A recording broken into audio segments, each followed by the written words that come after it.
انا اقول لك على حاجه. ماشي. لما زيزو صاحبة الفكات كلها وانتوا عارفين، وهي فتنة وانتوا عارفين، طب ليه لا تجتنبوا الشبهات؟ طب ليه ما بتبعدوش عنها؟ لما انتوا عارفين ان هي فتنة وهي اللي بتدخل المنصات بتفتن بين المنصات وبتفتن بين كل الناس، ليه ما بتاخدوش جنب منها؟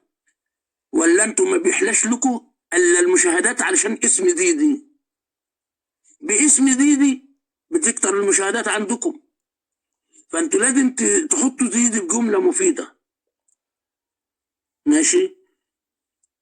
وبتقللوا منها وبترفعوا من قيمة واحدة زي حنين وواحدة زي عزوز. ماشي. طب ما هي عزوز وحنين سببات نهشات أعراض ليل نهار، وأنا ما فيش حاجة بيني وبين عزوز، إنما حنين ما بحترمهاش أصلا، أنا ما بحترمهاش.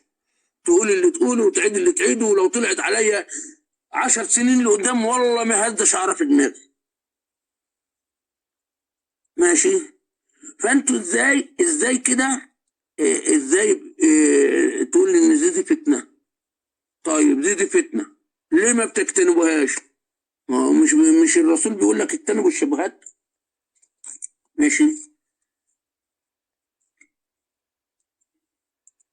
المنان في النار، اتكلمت على المنان. طيب يا عم اشرف، طيب يا واطي، طيب يا واطي.